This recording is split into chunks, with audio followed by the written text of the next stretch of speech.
morning, you're watching Ireland AM, and look who we've allowed come in from the rain and the cold for a change. It's only Deric. Well, I know, no wind, no rain, no traffic. You've got a lion on a Sunday morning, and you've got a gorgeous hair and makeup team. Yay. You're spoiled. And you're defrosted because you were frozen the other day. We felt a bit sorry for you. I was. It was we'll -4, -5, so it's good to be in a nice, cosy, warm studio this morning. It's lovely to have you here. We'll have the crack for the next 3 hours. Absolutely. Now, coming up this morning, Sinn Féin has its lowest level of support since April 2021, and Garda WhatsApp group reveals more about the chaos of the Dublin riots. We'll take a look through the papers, the Sunday papers, in about 50 minutes' time. In sport, it was heartache for Connacht as Leinster won the last play of the game last night. We'll have more on that, as well as all the latest from the Premier League when we look at the back pages a little later. Now, roll up some of Ireland's graduates from the country's first ever professional circus training programme. Did you know there was one? I didn't either. Well, you're going to find out later on. I'll run away and join the circus after this. They'll be clowning around and putting on a proper show for us. God, do you fancy hanging out with some spiders and creepy crawlies this morning? I don't. I don't at all. But we're doing it anyway because they love us here. Stay tuned at 10:45 when I'm going to make him hold a scorpion. Hold a scorpion. You know, I'm actually a Scorpio. I'm November. Really? So, yeah, sting on my tail. Anyway, don't want to know about your tail. Our childhood BFF, I'm very excited about this one. The one and only Bosco is going to be in the house, and he'll be celebrating the festive season with us. And of course, I am. I love Bosco. I'm so excited. It just goes back to my childhood. And we'll be taking all the questions that you've been sending in, and he will be answering them for you. Oh no, Bosco is Bosco's just a Bosco. It's not a he or a she or a them or a they. It's just a Bosco. Yeah, I actually used to think that I lived in Bosco's box when I was a child. It's a strange one. That doesn't surprise me in the least, Eric. Not in the least. You still probably do. You need to be chilled to handle Irish weather. That's why Chill sponsor weather updates on Virgin Media One. This afternoon, bright spells may develop as the morning's fog and ice slowly clears. Temperatures will range from 2 to 6 degrees. This evening, patchy rain and drizzle may push in, particularly in the south coast. Temperatures will range from 0 to 5 degrees. Tonight will be cold and predominantly dry with just isolated showers. Some fog will again form throughout the night. Overnight temperatures will range from 0 to 5 degrees. You need to be chilled to handle Irish weather.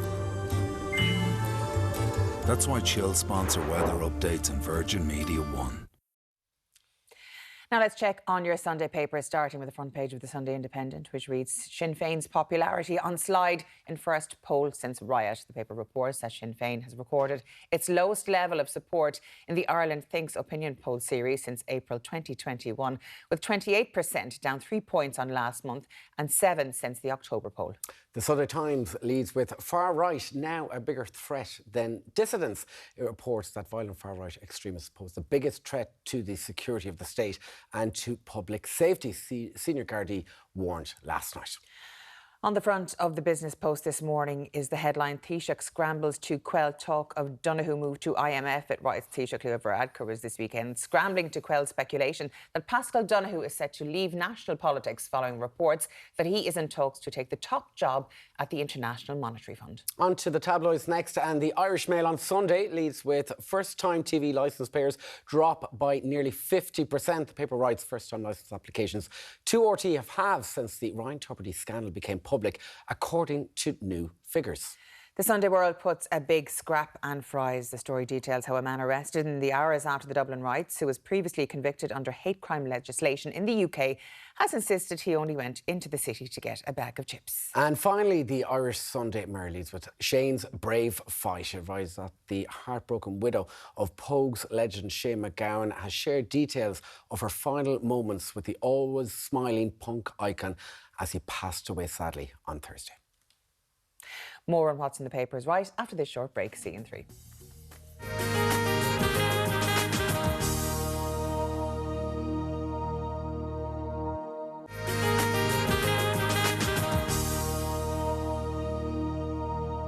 You're very welcome back to Ireland AM. Now, Ireland Thinks poll is bad news for Sinn Féin this morning, and Garda WhatsApp messages reveal more about the chaos of the Dublin riots. News editor with Barra Media, Laura Donnelly, and News Talk journalist Simon Tierney join us now with the very latest stories hitting this morning headlines. Good morning to you both. We will start off this morning, of course, with this Ireland Thinks poll. Simon, Surprisingly or unsurprisingly, perhaps, what do you think of the Sinn Féin news? It's bad news for Sinn Féin. I think they probably saw this coming. They're finding themselves in a really tricky situation over the last week, the aftermath of the riots. A lot of people who would have supported them until very recently are finding themselves really dissatisfied with their response to immigration policies. What's particularly interesting, I think, about this is that Mary Lou McDonald's personal approval rating has really gone down significantly over the last while. She's not the second most popular party leader. She's not the first most popular leader. She's the third most popular party leader after Varadkar and Micheál Martin. Micheál Martin's popularity has gone up significantly. And interestingly, I mean, it's really astonishing, the figures in this poll. McDonald's approval rating is below the Minister for Justice. I think people will be surprised to discover perhaps that Helen McEntee's approval rating is holding really quite steady. So this is showing a real disconnect, I think, between what the voters who would previously have supported Sinn Féin are thinking. Yeah, I suppose in a way maybe the voters for Sinn Féin were a protest vote against the so-called main political parties. And, you know, sometimes they're all singing off the same hymn sheet, which they have been in relation to the riots, really, apart from the call for McEntee to resign, of course. But the majority of people do not want Helen McEntee to resign, according to this poll. Yeah, quite a wide-ranging amount of topics covered in this. And as you mentioned, support for Helen McEntee in it, support for Drew Harris. And also there's a lot of people talking about, or they were asked about the tweets by Conor McGregor, which people say were allegedly inciting hatred. And 89% of people polled in this say they would not support him if he ran for public office. I'm not sure why that was even a question, but there's also no will among the people for an election to be called straight after the riots. That was talked about, that there could be a snap election quite soon, and we journalists thank the people that say that it's going to stay as planned in March 2025. The level of immigration, though, is clearly a concern for many people, because the amount of people that would support an anti-immigration party has significantly risen. Now, it's still not a majority number, but it's to 28% now, which is double what it used to be. Yeah, you're right, Elaine. Like, we can't overstate this. It's the third most important topic for voters. After the housing crisis is still number one. The cost of living crisis, still very significant at number two. But interestingly, this polling was taken on Friday and yesterday, so it's really up to date. They put concern for the immigration, but also for the rise of the far right. So both of those things are in the high teens and early to mid 20s. So you can see that in a short space of time since the last Ireland Thinks poll was taken over a month ago, that those two things have really come up for understandable reasons. Yeah, and obviously, I mean, we've seen in other newspaper headlines this morning, certain individuals who almost imported themselves into the country to incite some trouble at these riots, who have been in court, have already been charged in the UK under similar things. They're not Irish, they're basically people from the UK coming in. So there's that almost organised element there, which is quite worrying, because we don't want what's happening here that's been mirrored in other countries. So, I mean, do you think that people are going down that route willingly? I don't know if going down that route willingly. I mean, they're gathering themselves. They have these WhatsApp groups, they have these telegrams, they sort of self-organise all these things. Interestingly, Dublin has a lower, polls lower in figures in relation to support for the anti-immigrant parties. But something that I thought was interesting was there's a high percentage of people who use TikTok. Strong TikTok users are very strong in support of an anti-immigration party. So you can see that it's social media that's often fueling these issues. And TikTok, of course, we heard the other day, one of the companies that don't have any Irish-speaking moderators on it. So, I mean, that's what a lot of these tweets and these TikToks and everything got around the kind of filters for I suppose hate speech, etc. Because the hashtags were in Irish, which a lot of, I think, was it Facebook or was Instagram? Facebook, Meta, the only people that had Irish-speaking moderators. So that is translated into what they're getting on their feed if these giants are to clamp down on Really such matters. Yeah, and I think that's definitely a concern. But what we're also seeing, Elaine, with this poll, in analysis of it, is that there is a gap in the market, so to speak, for the rise of a far-right party, and there's going to be real concern as we head into potentially an election year next year or possibly in 2025. Is that going to be filled? Because at the moment, the votes that are being lost in these poll numbers for Sinn Féin are being shifted to independents. Or aim to as well. Or aim to, yeah. Like the base for aim to, I mean, the vast majority of their supporters are of an anti-immigration stance, according to this poll. Absolutely. And if we go down the route of other European neighbouring countries, then, you know, we see that we don't have a large or a significant presence for a far-right party. Is that going to, or would independents coalesce, or is there going to be a need for that from voters? We don't know. I would like to think not, because from the vast majority of responses we've got into this show thus far over the last number of weeks have been very much anti the riots and anti the sentiment that came behind. Obviously, we know by the poll in general there's needs for change in housing and health, etc. But I think that's just perhaps a reactionary stance by some people because they're fed up with the state of the country, as we see from health and housing being the first two in this poll. Yeah, of course, and also with a lot of commentary that emerged after the riots was the cost of living and the lack of services in many parts of the city have left people with no support services behind them, nothing there for them to do, no sort of help for people who don't go to school and all that sort of stuff. So there's lack of funding in many parts of the inner city. Now, on the back of the riots, some extraordinary headlines this morning in relation to WhatsApp messages by Gardaí. Simon, bring us through that. Yeah, extraordinary. So what this WhatsApp group is basically rank and file Garda members who are texting each other in the hours just as the riots are beginning. It's like a minute-by-minute setting the scene of what happened really in real time. It really is. You can really feel the events of the evening unfolding through this group dialogue. But what it really shows, Elaine, and what's, I suppose, worrying about it is that it shows that there seems to be a lack of leadership. Yeah. These are Garda members on the ground who are being called in for public order units to go into town.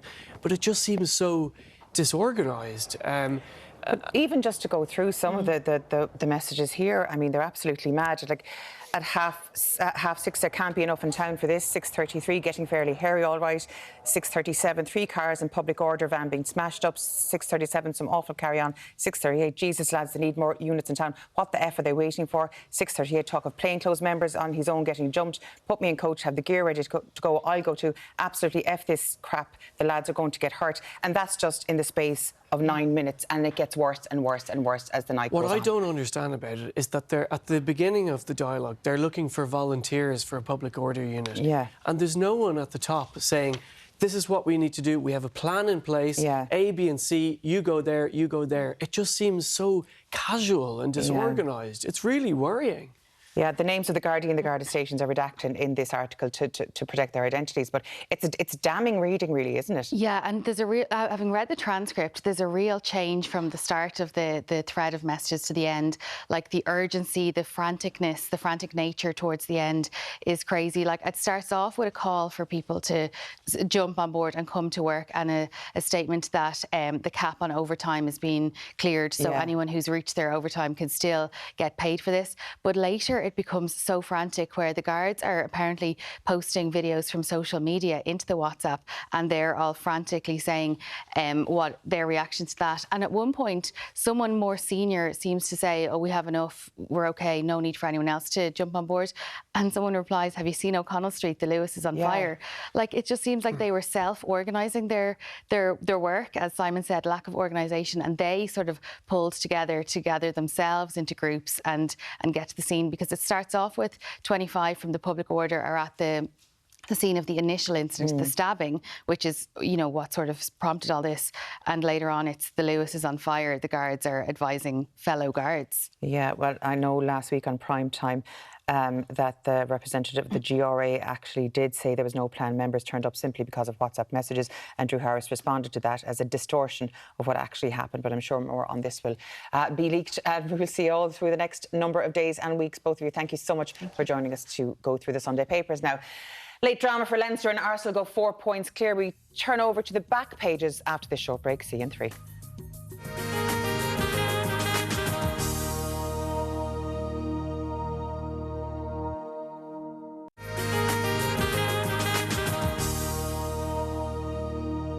You're very welcome back to Ireland AM. Man-Marie Donlan from Off the Ball is going through this morning's top sports stories with us. Here is a pick of the headlines. Arsenal kicking their heels is the headline on the Sunday Independent as the Gunners stretch their lead at the top of the Premier League. The paper also reports that talks have opened over a potential Katie Taylor fight at Croke Park.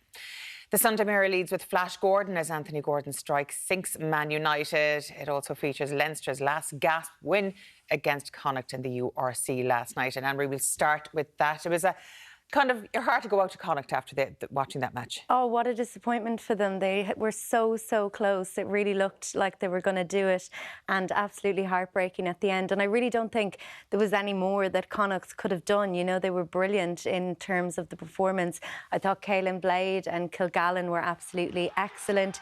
The crowd got behind them. It kind of felt like the crowd in Galway were kind of kicking off their Christmas with last night. There was a really good atmosphere and they were absolutely brilliant. But yeah, it was Leinster who came away with the win. A Kieran Frawley try in the last minute of play. It was really heartbreaking for Connacht, but I suppose they'll take a lot out of it in terms of there was a kind of a period in the game, the kind of third quarter, where Leinster usually go ahead in games and flex their muscle and kind of see a game out, but Connacht didn't let them do that, and that's why it really felt like they did deserve to win last night and to come away with something. But yeah, heartbreaking for them. And you know, it's disappointing now that they had such a brilliant start to this season, and you know, 3 wins on the bounce were followed by 2 losses in their last 3 games now, and that's disappointing for them, particularly going into Europe. But one good thing that they can kind of look towards next week is the fact that their opening Champions Cup game is against Bordeaux at the Sports Ground, and that'll stand to them because they've made the Sports Ground such a hard place to go to, and last night's performance is testament to that. And like, Leinster did not find it easy. It was a last-minute winner, so like they'll take from that. And also in terms of Leinster then, the fact that they're top of the table going into a massive European game against La Rochelle, who have kind of turned into Leinster's enemy at the moment. It's like the nemesis. Yeah, so this has turned into a rivalry. So the last night will stand to them confidence-wise. The last thing Leinster would have wanted would be going into that away game against La Rochelle, and of course Rog with a loss, so that'll stand to them. But yeah, heartbreaking for Connacht. Your heart to go out to them. Yeah, I'd love to be in the dressing rooms for the La Rochelle game to hear what's said for that, because that is a real grudge match ahead for them. But Ulster also played. Disappointment really there. Yeah, it was disappointing, and it was a tough night for Ulster. You know, the game was close in terms of the final scoreboard, but that's not really reflective. They did have a bit of a rally towards the end, going for a comeback, but they never really looked like they were going to win this game. Ulster, Edinburgh just had way too far of a lead, and they couldn't claw that back. So yeah, disappointing for Ulster, but never really looked like they were going to win it. And what does the table look like now for the Irish teams? Yeah, so Leinster obviously top, and then after yesterday's results, Ulster are 7th and Connacht are 8th. And I think 8th is just, it's not really reflective of how good Connacht have been. So hopefully, like I said, they'll take from last night, from the performance more so than the table going into Europe. Now, Newcastle. Yeah. Eric Ten Hag is not going to be a happy bunny after the performance of Man United yesterday against Newcastle. They lost 1-0. Yeah, Eddie Howe is definitely going to be happy, though. What a performance from Newcastle. You know, they were so unlucky points. And, you know, Newcastle, it's difficult. Like, none of us like the project in terms of what's going on up above the Saudi Arabia aspect of everything. Yeah, no, we don't. But in terms of football, last night they were an absolute joy to watch, and the, like I say, desire and hunger to win that game. And they've made St James's Park a fortress. Like, it's not an easy place to go. Nobody will be looking forward to that fixture, travelling up there, etc. And what Eddie Howe has done in the last 2 years, you have to admire. They were really impressive last night. And I suppose we have to look ahead now to the Man City game today. I mean, I know Newcastle are in 5th now, definitely contenders at this point, but an interesting one ahead. Yeah, so this is going to be interesting, particularly because it's a clash of styles. So City, as we know, are so organised and they like to control games. And then Spurs are just absolutely mad. And Ange Postecoglou has said that he'll never change his philosophy, that they'll always go for a game and that they'll have a crack at it.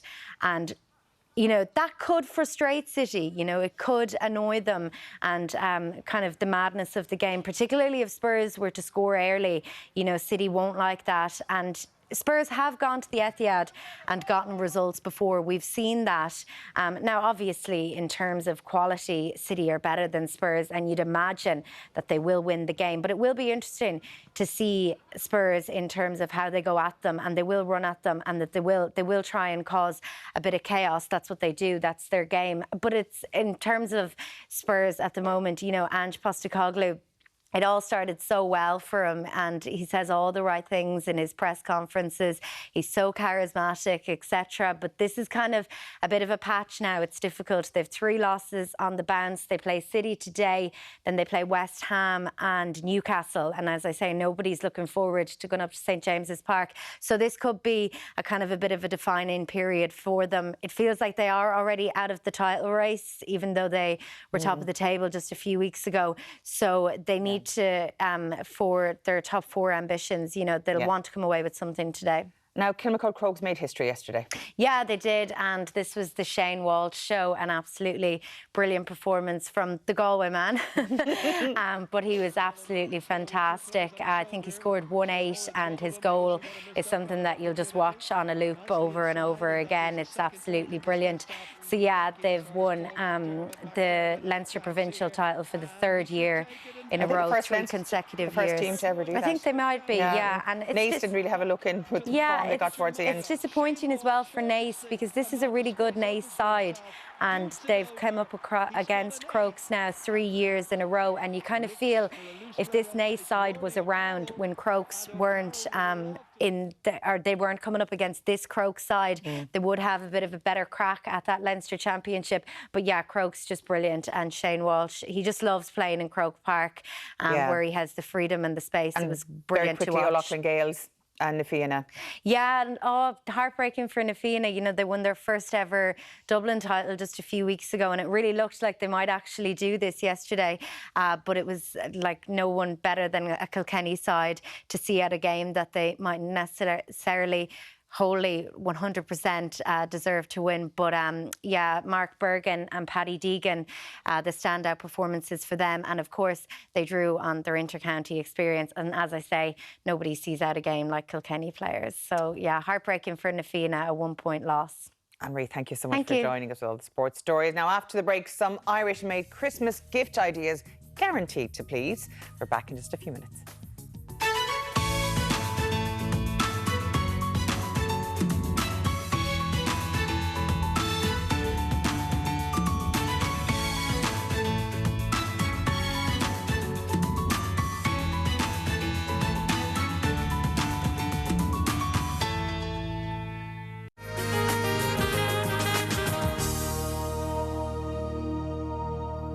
Welcome back to Ireland AM. Now, December, it is December, so the Christmas countdown is well and truly on.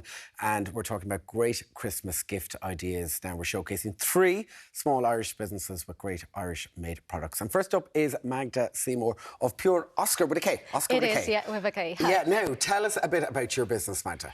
Yeah, so we are a handmade soap company, and we produce natural soaps.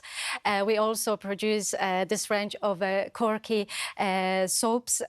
They're all inspired by Irish wildlife, as we are based in the Curragh, in the county Yes, Kildare. now you're down in the Curragh in County Kildare. You're up and running 3 years now. We are, yeah, we are the pandemic baby. Yeah, absolutely. What was it like getting a business up and running during the pandemic?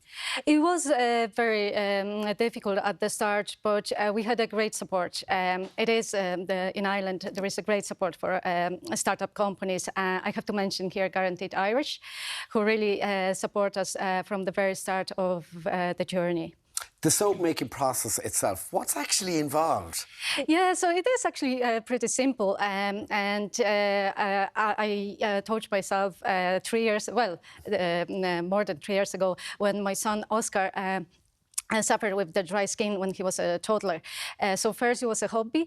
The process is really mixing the butters, oils, natural ingredients. We use real honey in the honey soap, or oats, like you would use the oats for your porridge, we use in the soaps. So we use a lot of natural ingredients. And this is your latest range, and yeah. I believe this is the Curragh sheep here, is it? Yeah, this is the Curragh sheep, and that's brother black sheep. What does the Curragh sheep smell like? Well, it doesn't smell like a Curragh. Yeah. Like it doesn't smell like a sheep.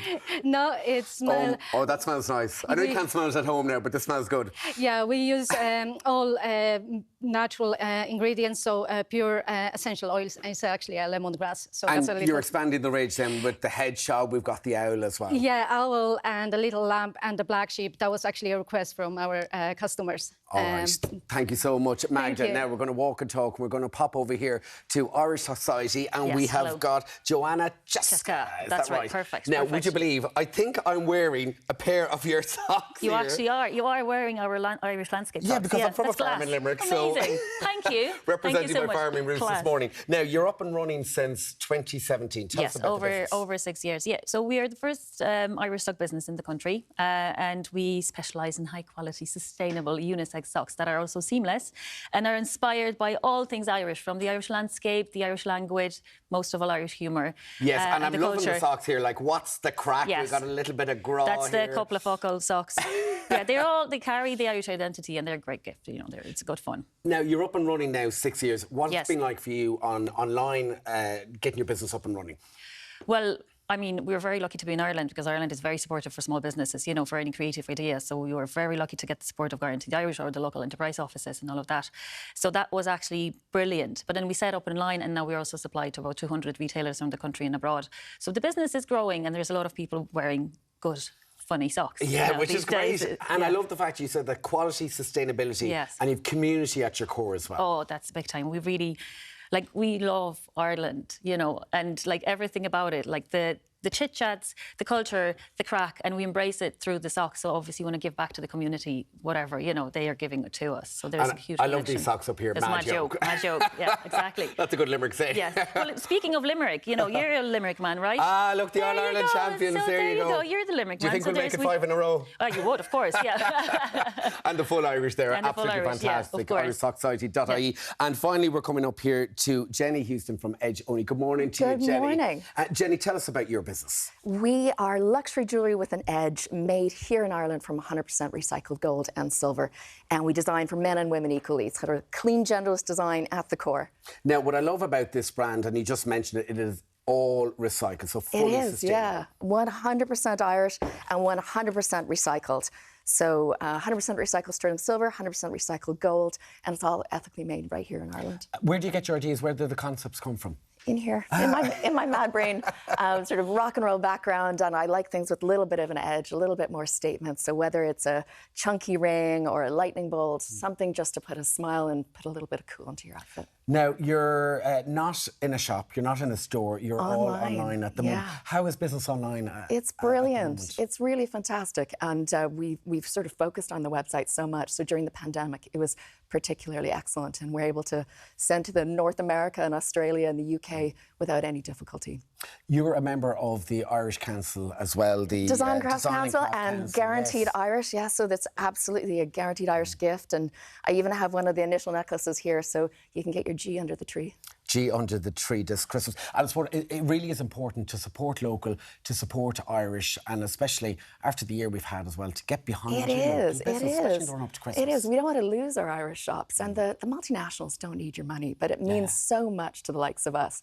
You know, the support and the business and buying Irish gifts, it means the world, and you're getting a better quality product because it's not mass produced. Yeah, exactly. And so every €20 is worth 80 to the local economy. The multiplier effect is huge because we're creating jobs, and our employees then spend money in their local shops and cafes and stores. So the knock-on effect, it just lifts everybody up. It's brilliant. Obviously online at the moment, future plans for the business? Just more and more expansion online throughout, the world really, and then increasingly doing some pop-ups. And you've had a couple of celebs where you're. We're very lucky. Charlize Theron and Michelle Visage. How'd you get hold of her?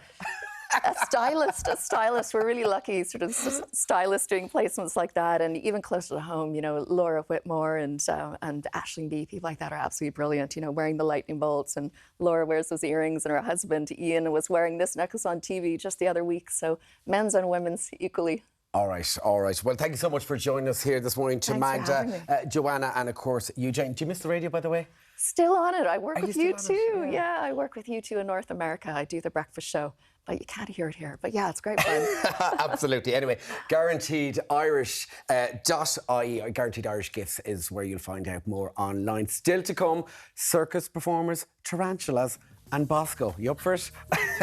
In whatever order. We've a proper funny Saturday morning coming your way. That's all in store. Stay with us.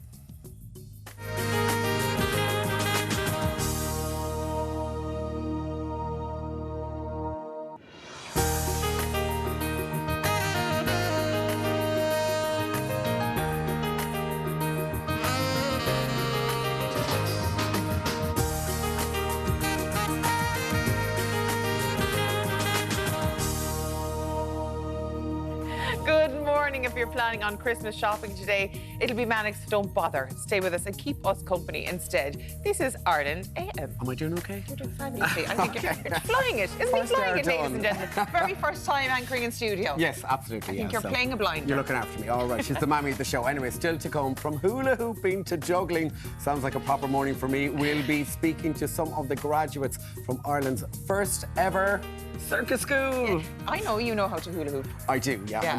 I've seen you. You've seen my hips. Snake hips. Hips don't lie. He's regular Shakira here. And the celebs in the Australian jungle have made it through 2 weeks of spiders, snakes and insects. And a little later, we'll be joined by our own creepy critters. How are you, creepy crawlies? You can do that bit. You meet plenty on a Saturday night, don't you? I don't go on Saturday nights, so I'm here on Sundays. Sunday nights I meet him. Oh yes, you do. Anyway, plus a true icon of Irish broadcasting, and we're not talking Elaine Crowley, we're talking Bosco. He'll be joining us in the studio to answer all your questions. I'm really excited about Bosco. I love Bosco. Oh, we love Bosco. Doesn't it just bring us back? Yeah. It's like the 80s, isn't it? Yeah. The 80s, 90s, or 70s. I was born in the 70s. Thanks very much. Right, I don't like you anymore. Tommy Butler, he's a festive Munster favourite in the kitchen today, just because he's to feed us too. Tommy, what's on the menu? Elaine, you'll be proud I'm doing a spiced beef from Cork. So we'll be doing it up, so a proper classic spiced beef. So I'll show you all the trimmings, got a little bit of berry garnish for it, and I have going to do a celeriac and slaw for it as well. Excellent. Yeah. Sounds good. My tummy is growling, by the way. I haven't had breakfast this morning. Well, you can have a bit of beef in a while. All right, sounds great. Now let's check on your Sunday paper, starting with the front page of the Sunday Independent, which reads, Sinn Féin's popularity on slide in first poll since riot. The paper reports that Sinn Féin has recorded its lowest level of support in the Ireland Thinks opinion poll series since April 2021, with 28%, down 3 points on last month, and 7 since the October poll. The Sunday Times leads with far right now a bigger threat than dissidents. It reports that violent far-right extremists pose the biggest threat to the security of the state and to public safety, Senior Gardaí warned last night. On the front page of the Business Post this morning is the headline, Taoiseach scrambles to quell talk of Donoghue move to IMF. It writes, Taoiseach Leo Varadkar was this weekend scrambling to quell speculation that Paschal Donoghue is set to leave national politics, following reports that he is in talks to take the top job at the International Monetary Fund. On to the tabloids next, and the Irish Mail on Sunday leads with first-time TV licence payers drop by nearly 50%. The paper writes that first-time licence applications to RTE have halved since the Ryan Tubridy scandal became public, according to figures. The Sunday World puts a big scrap and fries. The story details how a man arrested in the hours after the Dublin riots, who was previously convicted under hate crime legislation in the UK, has insisted he only went into the city to get a bag of chips. And finally, the Irish Sunday Mirror leads with Shane's brave fight.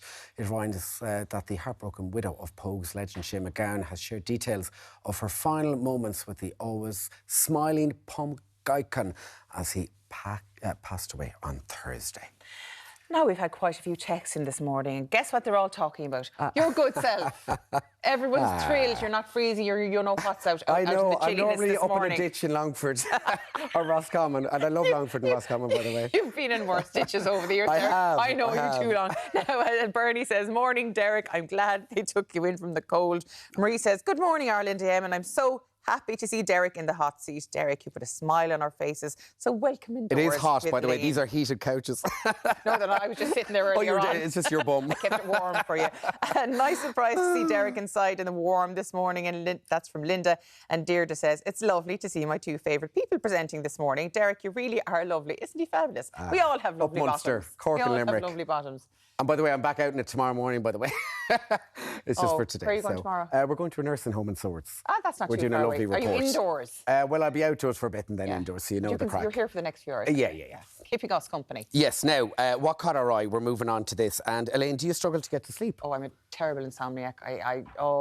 Awfully, all the time. All right, because I'm quite the opposite, because the minute I hit the pillow, I am gone. I can put a pillow in the back of the car when I'm on the road and I can put my head down. I hate out like a light. Anyway, according to a new survey, eating fruit before bed improves sleep quality. Now, the Sleep Charity has released its top 5 tips for how to get better quality sleep with food or fruit consumption shortly before bed, topping the list. And top of that list is bananas. Do you bring a banana to bed?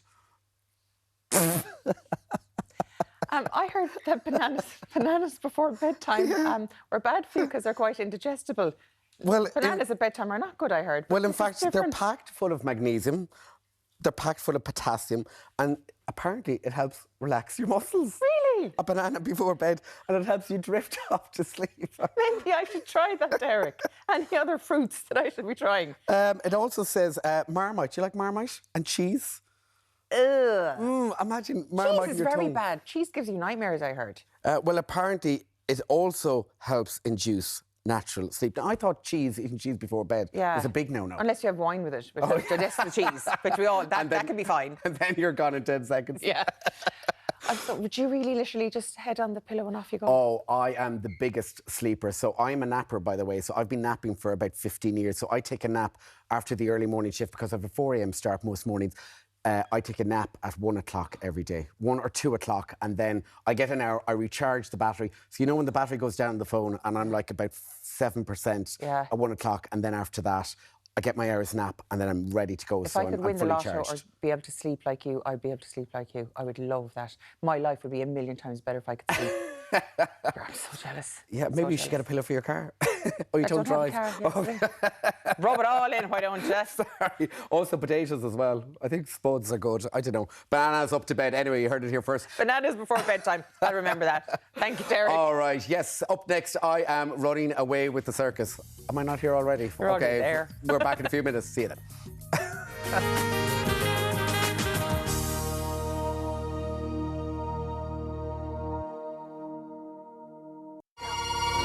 Baby, can you move around the rhythm so we can get with and jump around and get us a rock and roll round? Down, down, body, body, coming with a super hottie, let's go. So hello, baby, can you move around the rhythm? Cause you know I'm living in the fast lane, speed up, it ain't no game. Just turn up all the things when I come along the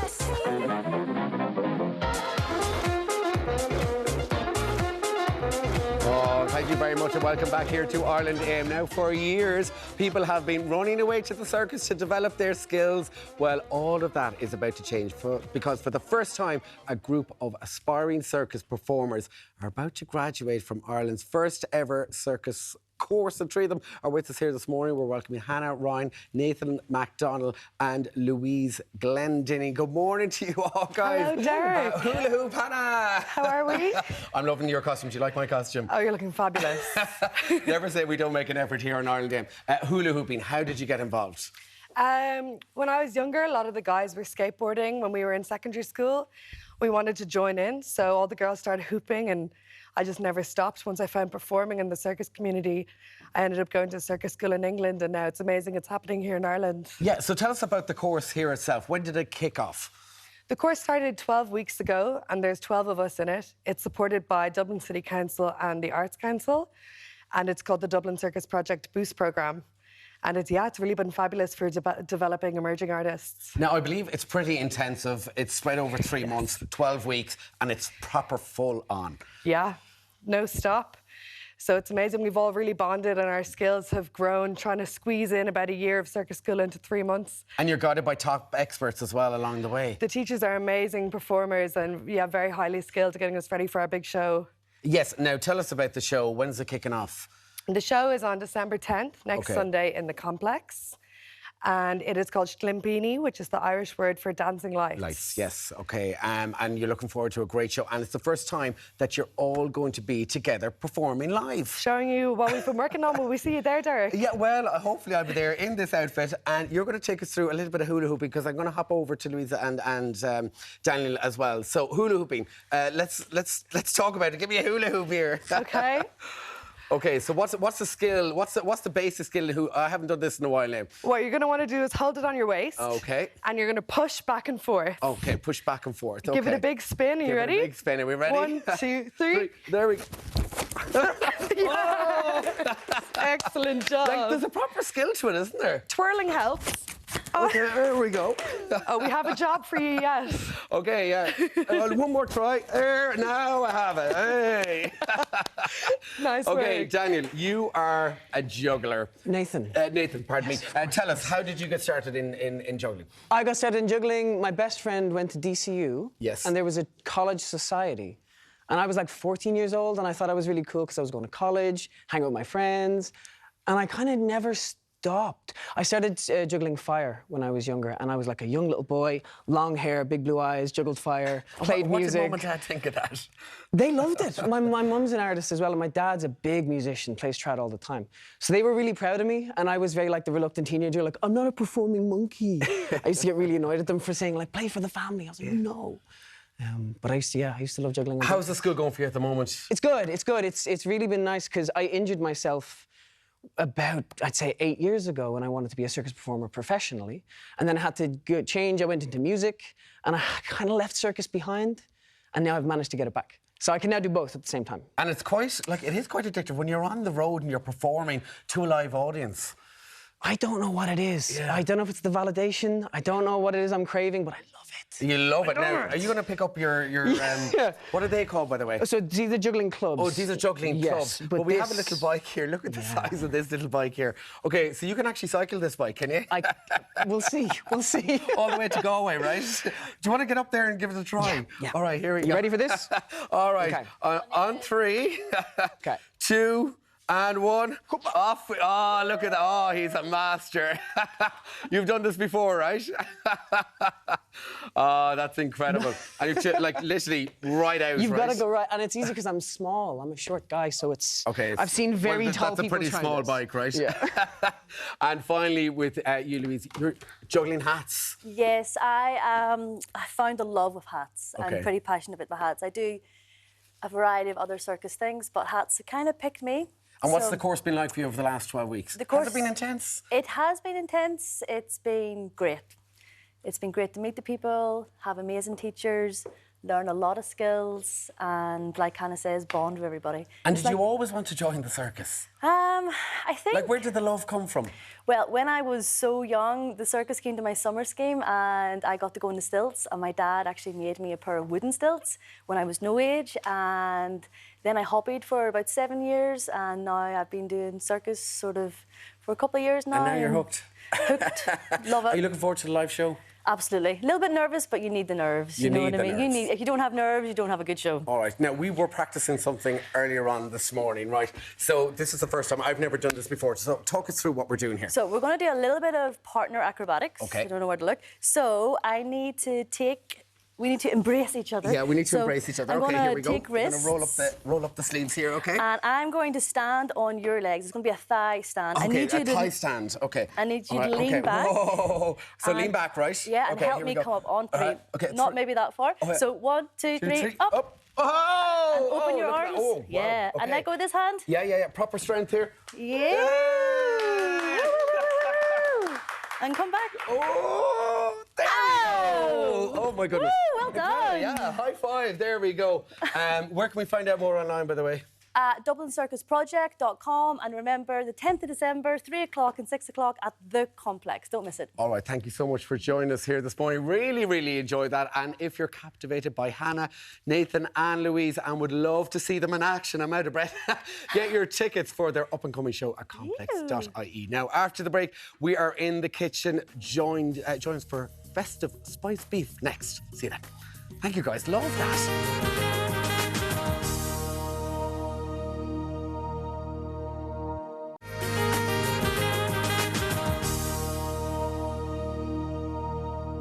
You're very welcome back to Ireland AM. Now, one of the many great things to come out of County Cork is the old Christmas tradition of spiced beef, which is what our man with a pan, Tommy Butler from the Portmarnock Hotel, will be cooking today to kick off the festive season properly. Good morning, Tommy. Now, I wore my sparkles especially to match the spiced beef because it's such a traditional Cork. And I brought our colours, so just good man yourself. Good man yourself. Now, tell us what's so special about spiced beef?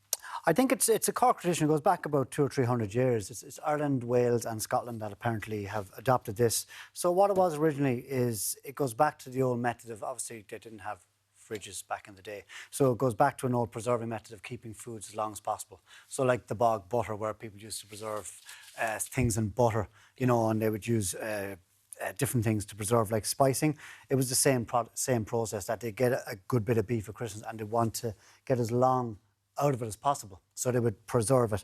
And they would do that using different methods, sugar and spicing being one. Again, you like your butter, anything fat that will encapsulate and not let the air So it's basically to make it airtight. Pretty much make it airtight, yeah. So what spices do we have to use? So spices, what we need is, I have a little bit of pimento, which is not very used very often.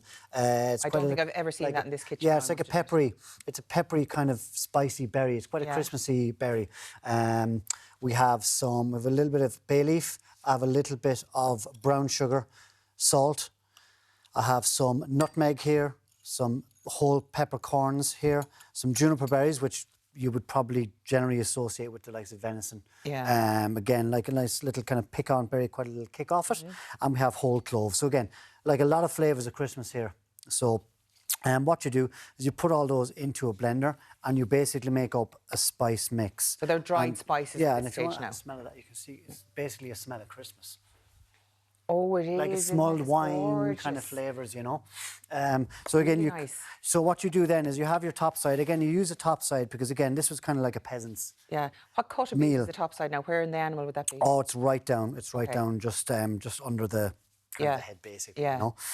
So again, it's quite a tough fibrous cut, so it takes a lot of cooking and it takes a lot of marinating. So you wouldn't cook this like your standard raw piece.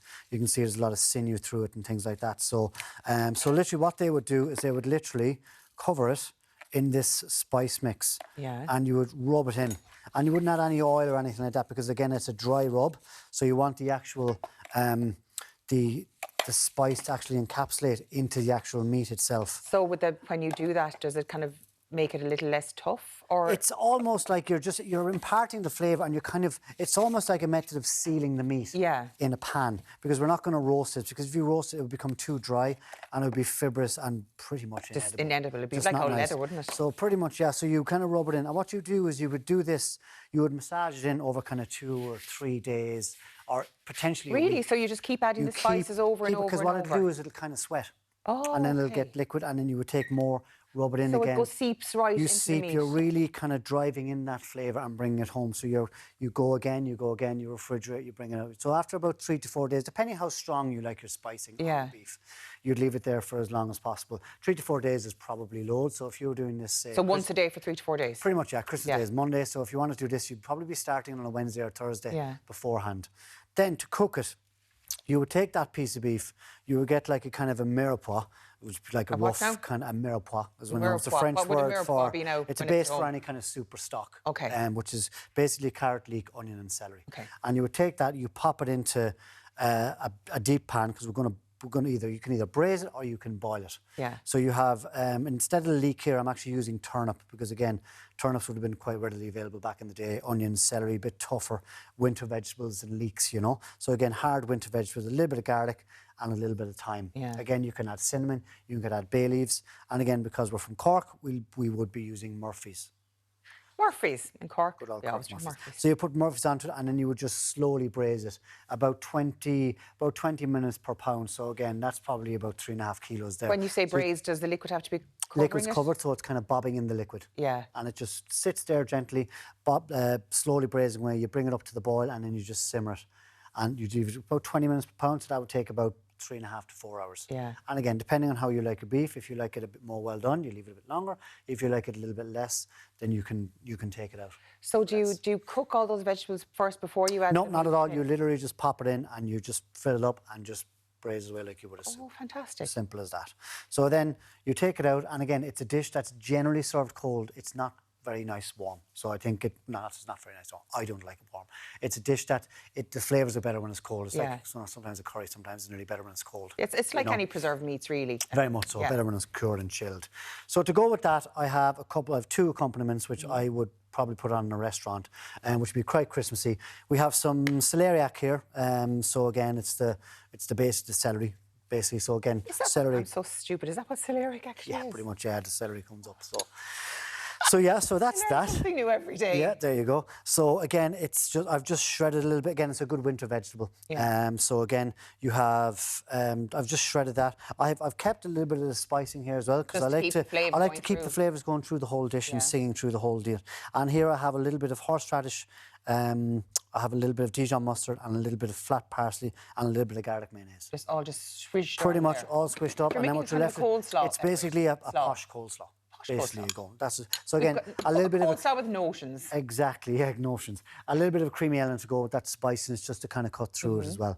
And again, here I have made some kind of mulled wine berries. So we've had some mulled wine left in the hotel yesterday, so I took some of that. I made a syrup, added some cinnamon sticks.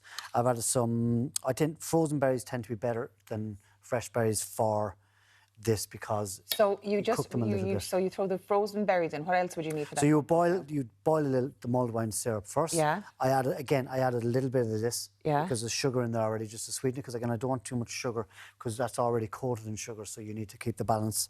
It needs to be more tart, does it? Pretty much, just to balance it. So again, you boil that. I drop in my berries when it's boiled, leave it reduce a little bit, take it off the heat, and leave it rest. Okay. So again, you've got how long would you boil it for?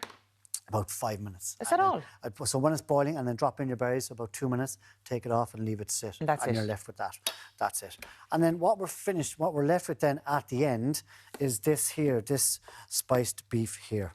So again, that's been in the oven. That was cooking there now yesterday for, I suppose, probably an hour and a half. So where you cook it, where do you actually cook it in the end? I cooked it in the oven. In the oven? In the oven, yeah, with a little bit of stout. And again, depending on how you like your spicing, you have this kind of colour at the end. So again, because it's cured, it looks, I'm going to say raw, but it's actually not raw. It's cured. Like smoked salmon kind pretty much. The flavour, the colour of the meat actually changes. And there is preservatives that you can actually put in to change, like saltpetre, which is a preservative, which actually will make it this colour. It's like corned beef. And how long will that last in the fridge once it's cooked? I mean, look, I think once you cut into it, you're adding oxygen to it, you're adding air to it, basically. So that's when it tends to change. That's when you change the actual. So it's like any other meats you'd have, Yeah, so you wouldn't be going on over kind of three days, really. So again, just to plate it up, just put a little bit on the plate. Again, you don't need to do anything with this. You don't need salt. You don't need pepper. It's very simple, very clean. I'm going to add a little bit of the berries. again, just a touch. You don't want too much sweetness here. And again, just a touch of the actual slaw. And I suppose that's why spices were so in demand when the New World came around, because it is for flavour and preserving before the days of electricity and fridges. Exactly. So so that's pretty much it. And again, a little bit of parsley just to top it off. Parsley back in the day, you see parsley on dishes now these days. Originally it was parsley because it was used at the end to freshen your breath. Oh. So it's not just there to, let's make That's why people chew it after they have a heavy garlicky meal. Yeah. So I have a little bit of one I made. Oh, great. If you would like to give Here's it a go. one I prepared earlier. Here's lovely. one I prepared earlier. So again, it is a lovely crisp. It's a nice little starter. You know, when you're It's time-consuming, though, isn't it? Through the day. It is time-consuming initially, but I think once it's on and once it's cooked, you will actually get the longevity out of it. Yeah. And when people tend to be grazing away during the day, you know, it is a nice thing to be nibbling on. You can really get the cloves. Get really nice flavour out of it. Yeah, the cinnamon should be coming through as well, hopefully. So again, it's a nice simple dish, and I think it's worth the go. It's worth the go. It's worth the go. It's worth the time and investment. Well, I think so. Do you know what? Even I might even manage this as long as I don't have to cook it too long in the oven and not burn things. All that. Thank you very much. You're welcome. Once again, Thank you. This is absolutely delicious. Now, for Merry full Christmas. recipe details, they're up on our website. Of course, you can taste Tommy's wares for yourself if you call into the Portmarnock Hotel. Now, up next, spiders, scorpions, and insects. Oh yeah, we're hanging out with some creepy crawlies after this break. Yuck.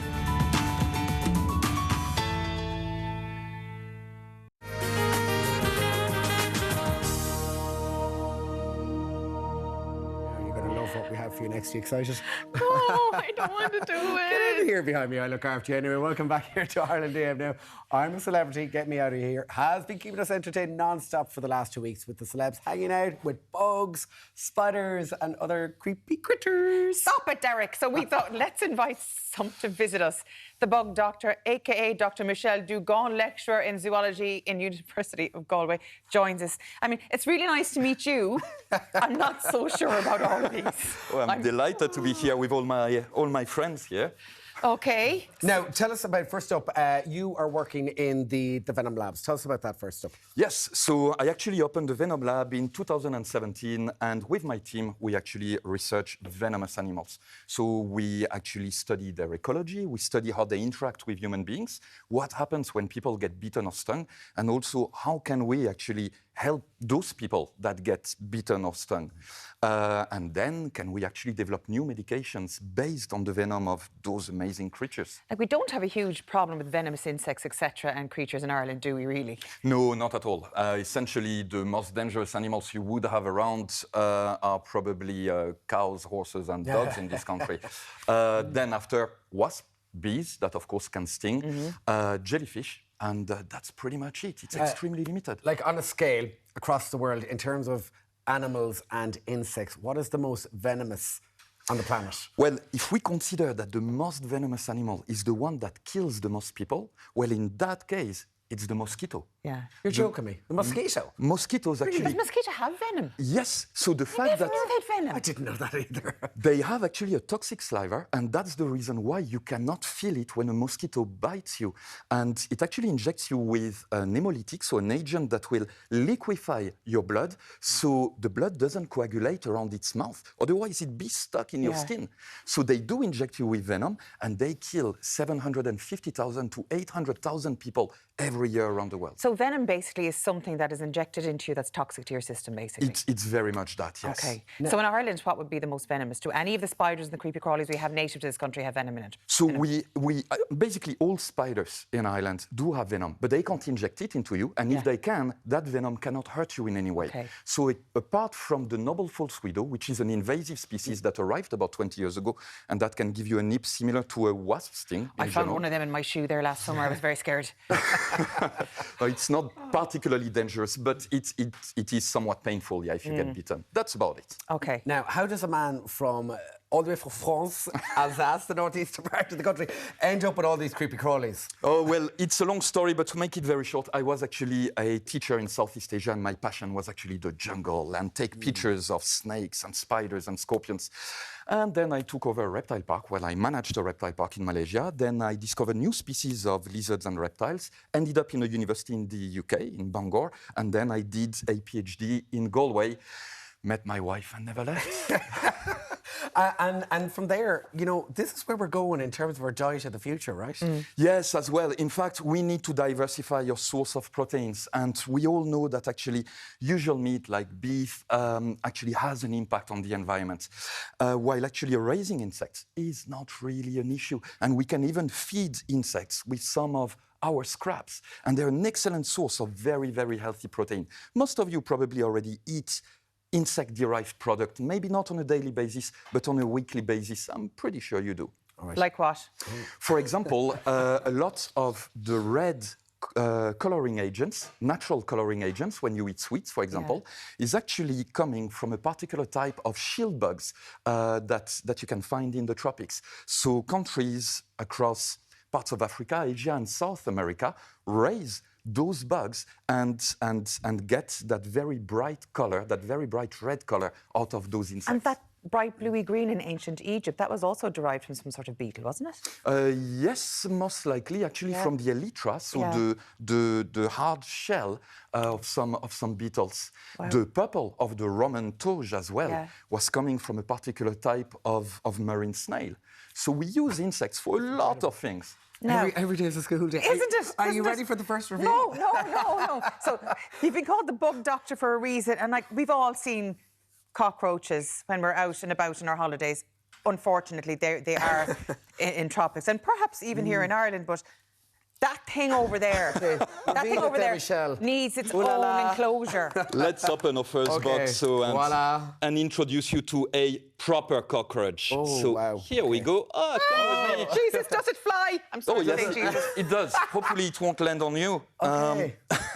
So here we have actually a North American cockroach. So those guys are actually, as you can see, very, very placid. And despite their very bad reputation, a lot of cockroaches produce a lot of antimicrobial agents. So there are researchers around the world that are great for the environment. Well, yes, and they're great also for future, because as we're facing more and more issues with bacteria that are resistant to our usual antibiotics, the next generation of antibiotics may come from bugs, either from the venom of a scorpion or a spider, or from actually the body of a cockroach. So is this the research you kind of do in your labs as well? Yes, so my lab actually works on antimicrobials coming from scorpions particularly. Wow. And of course, you can handle a cockroach without any issue. I'm up there. Those animals do not bite, they don't sting, they tend to be very laid back. Okay, who have we got next now? We're going to the crickets. So the next one is actually up. They don't bite. The next one is a much larger bug. Do they have names, by the way? Not all of them. I can't name them because in my lab we have hundreds of them. But my students tend to give them names. So the next one I'm going to show you is a stick insect from Southeast Asia. So I used to capture those guys very often when I was living in Malaysia on mango trees. The camouflage here is incredible, isn't it? Yes, they're absolutely amazing creature. So this is a girl. She's just about 6 months old. She's still going to grow for an additional 3 to 4 months and then lay thousands of eggs. The females are bigger than the males in stick insects, aren't Much they? larger, much larger. And much more aggressive, I believe, aren't they? There you go. So those animals What are you actually suggesting? Whoopsie! they cannot bite, they cannot sting, they cannot fly or run away or jump. So those animals rely completely on camouflage in order to survive. I'm looking here at the mandibles, the jaws. The mandibles are incredible. No, they would eat only leaves. So those guys are purely vegetarian. She's kind of cute. She is super cute. And what's very cute as well with those guys is that when they get very scared in the jungle, if a bird is after them, they'll drop on the ground and play dead. So if we take actually a stick insect like that, and I'm going to see if it's actually going to work now. Okay. It all depends. Put her on her back. Put her to sleep. I put her on her back and in my gone. hand. You're joking. And she's going to play dead. That's basically, look, don't disturb me. I'm dead. I'm no good. Don't eat me. I'm full of bacteria and viruses. I do that quite a lot. So just leave me alone. This is Elaine on a Sunday evening. Flat on her back. She's happy out. Deric! In the best possible way. All right, we'll move on to number 3. Who have we got? So number 3 is actually your first animal that actually produced some sort of toxin. But this guy is not venomous. It's actually poisonous. It produces some sort of poison on its skin when it's really disturbed. So the difference between poisonous and venomous, I think, is very fascinating because not a lot of people realise it. Venom is when it injects into you, and poison is if you consume it. So nobody's going to be eating that. Absolutely. As long as you don't eat it, There's no problem. So it can't bite you, you just can't eat it. Exactly, you just can't eat it. And I wouldn't advise anybody to try and eat a giant millipede. So those guys come from Africa, from Western Africa, and they grow very big, up to a foot in length. And if an animal tries to eat them, those guys will actually produce a cyanide compound on their skin. Cyanide? Yes, which is extremely toxic. And there are even primates in Madagascar that capture them, shake them, and then use them as an insecticide to kill lice and mites on their fur. Clever. And then another population actually shake them, licks them, and gets completely high on the secretion of those guys. Okay, don't be doing that. Okay. Right, we're going to move on to the next one here because we're just running short of time. This is one of my favourites here, and obviously I'm a Scorpion as well. November, here we go. Open her up, ooh la la. So here, what we're going to do now is that I'm going to ask you to just make a fist. Yes, make a fist. Ladies, here we go. And we're going to get that beautiful guy look right at this. on your hands. Oh, wow. Right there. Oh, look this at that. is a very large scorpion, what we can consider a giant scorpion from the jungles of Southeast Asia. So this scorpion, of course, can sting, but they tend to be very easygoing. And if you get stung by this particular type of scorpion, it'd be painful, but not deadly. Okay. This being said, still about 3,500 children every year below the age of 15 die from scorpion sting throughout the world. And my lab works on this particular topic. So this particular scorpion isn't too bad. What about... Yeah, our final one here. Who's this lady? We're going to take out... Are we going the big tarantula or the small tarantula? Yeah, we'll go with the big one. We'll go with the big one. Let's do the big one then. The big reveal. So here we have Pinky. Oh, Pinky. Is... Oh, she's very sweet, isn't she? Look at Pinky. Pinky is Pinky adorable. How does that yolk have a name? Oh, put her up here. Hello, Pinky. Pinky. Come on in close. Is an absolutely delightful spider beautiful. from Suriname in South America. She's just laying eggs on me here. No, she's not. I'm only joking. I've actually raised her since she's a baby. She's about 10 years old, and she will live another 10 to 15 years, and she'll grow to be about 10 to 12 inches in leg span. So she's going to be a big girl. Now, nobody ever died from the bite of a tarantula. Oh, okay. They have big fangs, they have venom, but that venom has evolved to kill bugs, not human beings. But do some tarantulas, they'd shake a bit and put like bristles Little in you? hairs. So Yeah. those hairs would actually be Irritate kind of you. itchy and scratchy, but that's about it. And you'll see that once she makes contact with me, she'll come back to me really quick because she knows me. She knows me better. Your daddy. Just my smell. Oh, wow. Wow, that's the little one in there, is that more dangerous than the big So one? the little one, it's not that it's more dangerous, but it jumps. And Oh, because jeez. it jumps, it's a lot more not exciting. there, sorry. We're out sorry. here. I should not merci have been. I beaucoup. should not have been put Mr. on this. Malcolm, we absolutely welcome. really enjoyed that. We learned loads. For more information on Michelle's work, head over to dugonvenomlab.com. I will never be visiting there, but thank you for coming here. Now, still to come, much more my scene. Bosco is paying us a visit. See you in a couple of minutes. It jumps. Oh, it proper jump. If summer doesn't sing in you, then nothing sings in you. And if nothing sings in you, then you can't make music. Something she told me. Hello, I'm Lenny. Hello, Felicia.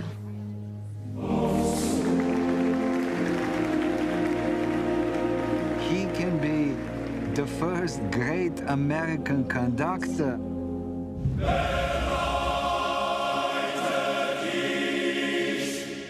There's a price for being in my brother's orbit, you know that.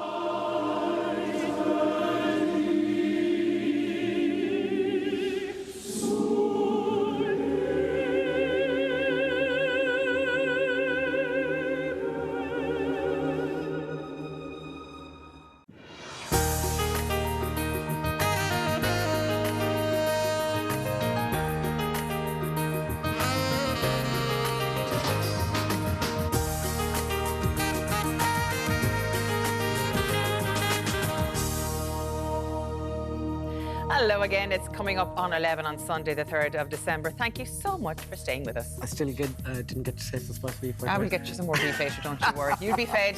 Maybe the creepy crawlies. Anyway, still to come, we're making way for a true TV legend. The one and only Bosco is in the house. He joins us in the flesh shortly. Excited? I can't wait for I that. can't wait for Bosco. And we'll be off to a world of pure imagination with a sneak peek at the new Wonka movie and all the rest coming to screens big and small a little later. Absolutely. And party season isn't just for the girls. Stylist Alexander Fitzgerald joins us. What have we got, Alex? I've got 4 looks. Some are very festive, some are very party wear. relaxed casual, really great mix across the board and lots of wallet-friendly clothing. I love that jacket, that's nice. And I love the polo neck. He's very, very military man, isn't it? Very military man. Should I say Bond? Now let's have a final check on your Sunday paper, starting with the front page of the Sunday Independent, which reads, Sinn Féin's popularity on slide in first poll since riot.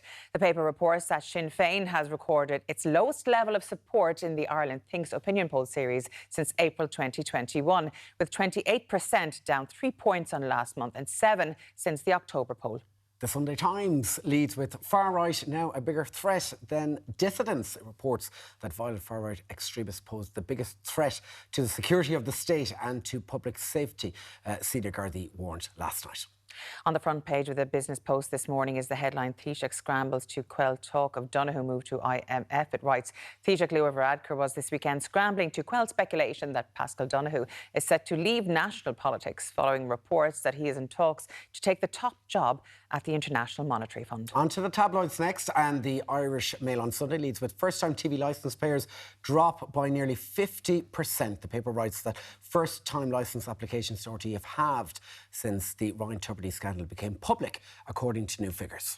The Sunday World puts a big scrap and fries. The story details how a man arrested in the hours after the Dublin riots, who was previously convicted under hate crime legislation in the UK, has insisted he only went into the city to get a bag of chips. And finally, the Irish Sunday Mirror leads with Shane's brave fight. It writes that the heartbroken widow of Pogues legend Shane McGowan has shared details of her final moments with the always smiling punk icon as he passed away on Thursday.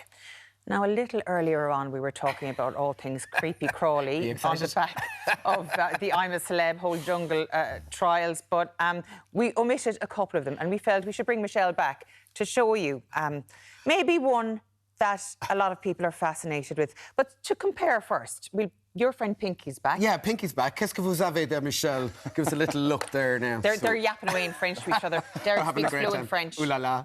So let's take Pinky, out again. Le Pinky in the brain. So, Je n'aime pas Pinky. J'adore Pinky. Voilà Pinky. Oh, look at Pinky. Oh, she's beautiful. Look, Elaine, give her a She's... Stop! Get Pinky away from me! Deric! She's beautiful, look. So Pinky is very, very impressive in size, but the reality is that her venom is actually not particularly bad. If you get bitten by a tarantula like that, the venom would make you feel like if you had the flu. You're going to have a bit of a headache, you're going to have sore muscles for a few hours, you're going to sleep it off, the next day you're going to be fine. So definitely not dangerous. That's why we use tarantulas so much in movies, in TV programs, because they're very big, look very scary, but they are in fact not deadly or dangerous for people. I feel like a big chicken now. I feel like an awfully big chicken. Speaking of dangerous, look. Now, And this, just for comparison, Can we get I the- have brought something that is actually a lot more dangerous. Can we get the And shot in here now? 'Cause I'm it's- going to try and see if I can just point into camera one, maybe. this Yeah. to No, a camera. camera three. There we Yeah, go. we get- Perfect. this we one can here. see it now. Yes, okay. And you see that little spider right here? This is actually a black widow. So this spider in my hands has a venom that is extremely potent on vertebrates, including human beings. That little spider here would produce maybe 10,000 times less venom than Pinky right there. You're joking. But the venom of that black widow will actually interact with the nerves all around my body and will actually produce cramps, will actually make my heart beat faster or slower, will actually make me sweat, feel very, very sick. And if really I don't respond well to the antivenom, well, then what might happen is that I'll stop breathing. So it's very impressive, the difference between these spiders and that tiny little The animal. neurotoxin. So, but the black widow's not going to jump out on me or anything Not like at that. all. Yeah. No. They Okay. stay on their web and they don't really Now, move. the female of the species is very, very deadly, isn't it? Yes. More so than the male. The male actually wouldn't be able to bite you. It's so small that you would barely see it, and it wouldn't be able to bite a human being at all. And Michelle, why is she called the Black Widow? So she's called the Black Widow because normally, right after mating, she will devour the male. Now, she's not devouring it just for fun, but because she needs to produce hundreds of eggs. And to produce those eggs, she needs protein. And what better meal than a male Then who's to eat your still husband. that's completely ecstatic just after passing its DNA to the female. And it's very willing to be eaten because that's going to help spread its DNA through the next generation by producing healthier and a larger number of babies. Does this happen every single time? The female black widow will always eat its mate? So not every single time, because some males have evolved strategies to not get eaten. To they run away. give a present to the female first. And while she's eating that present, they run away the web and just comes behind her, mate, and run away as fast as they can. That's a very dangerous endeavour, isn't it? Does she only eat the one lad? Or does she go hell for leather and eat them all? Would the female have more than one clutch of eggs at a time? I'm not sure what they're called, really. Yes, we call them egg sacs because they look like really a little sac that she makes out of web, and inside you will have several hundred eggs. And then a black widow can produce one egg sac every 2 to 3 weeks for several months during the year. So we've measured that She could eat a lot of men in that time. Absolutely. My kind of woman, my kind of woman, like you. By the way, when he went on his first date with your now wife, you brought her to the lab and put one of these on her lap. Please don't do that, Deric. Seriously, don't do it to me. That Don't was do the it. test, because of course my partner needs to be able to cope with all those animals that are such an important part of my life. I don't need to at all. Right, thank you so much, and Deric, keep that away from me. I'm a big chicken. Right, up next, the most famous redhead, more my kind of thing in Ireland, joins us. Bosco, yay! Bosco after the break. Look, Thank you so much, Michelle. Say hello to Pinky. Stop.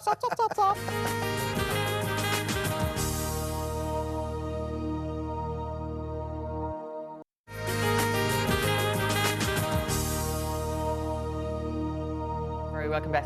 Poor Deric can't hardly contain his excitement. I'm very excited. Now, the last time our next guest was on Ireland AM, our emails and text lines went into overdrive. Absolute overdrive. So due to popular demand from the boys and girls right around Ireland, the one, the only Bosco for a festive visit. Bosco!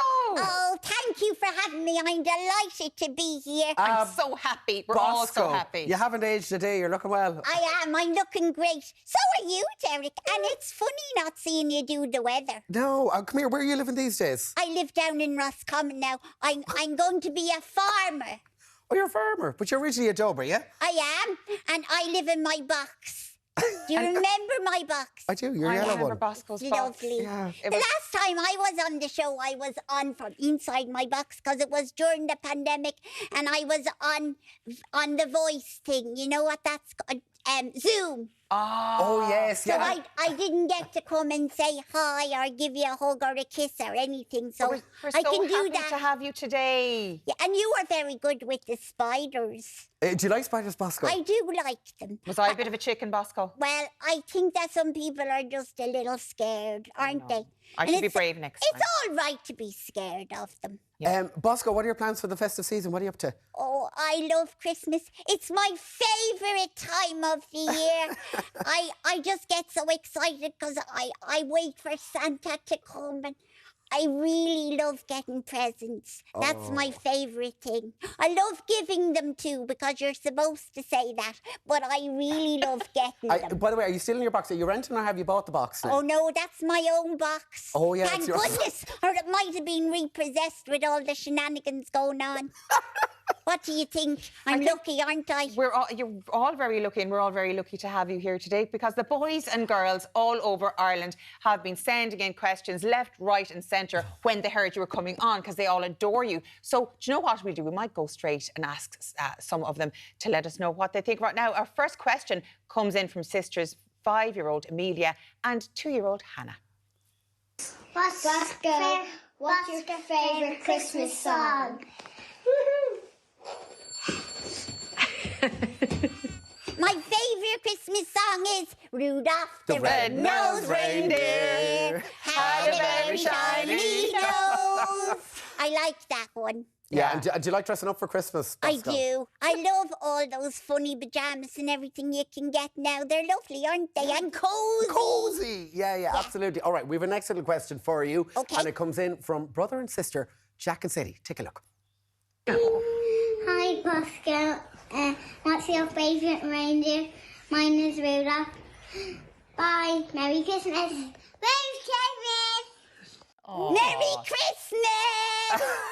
Mine is Rudolph too. I love the way that he has the red nose and that he can see in the dark. And even if it's foggy, because it was very foggy today. It was, and he can fly, of course, with all his pals. And then he can see where he's going.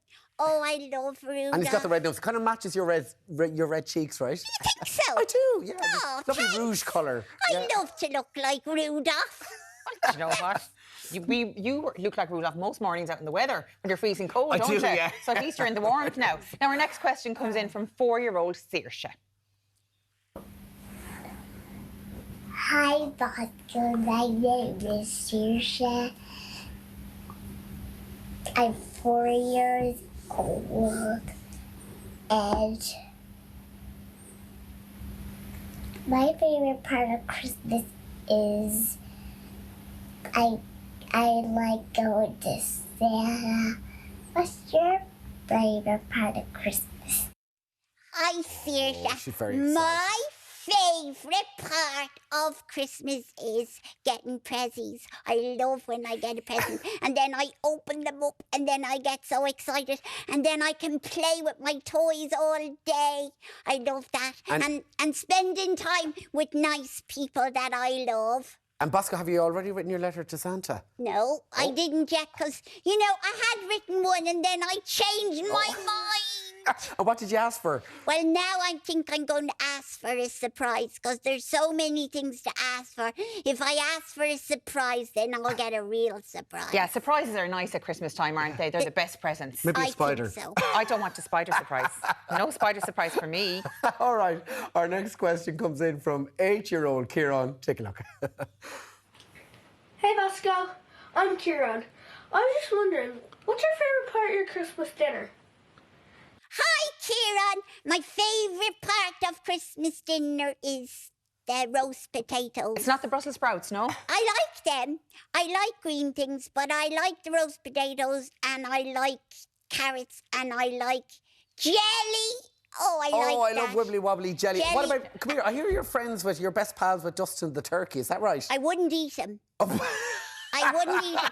He'd be a very tough old bird. Oh, he would. Oh, but he'd he be would. tasty, though. But Dustin's in hiding now, I think, until after Christmas. Yeah, he's afraid he might get stuffed. Yeah. Poor old Like yourself, Bosco. Yeah, no, I wouldn't get No, stuffed. no. Just Dustin.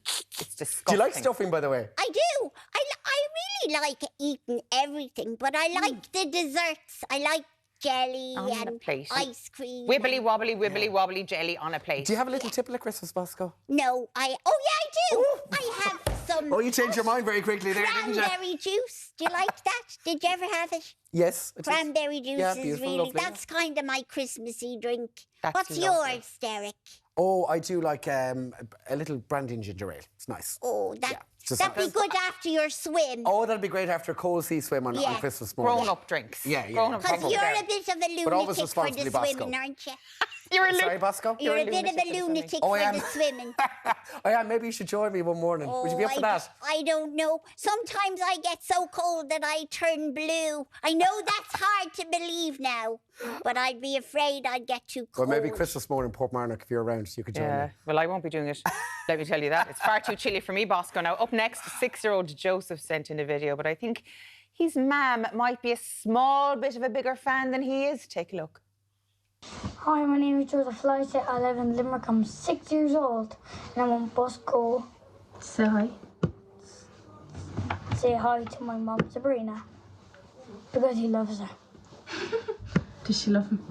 Yeah. What was his mum's name? Sabrina. Sabrina. Hi, Sabrina.